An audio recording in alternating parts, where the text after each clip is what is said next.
西安橋です。お出口は右側、一番乗り場に到着いたします。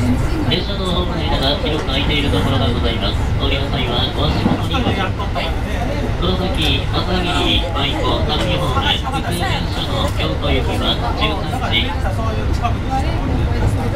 礼しました。福井電車京都行きは13時23分。ホームがありまして、5番乗り場から発車いたします。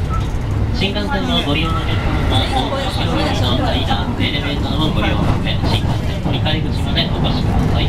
列車の場所を出ますと、次は新しい止まります。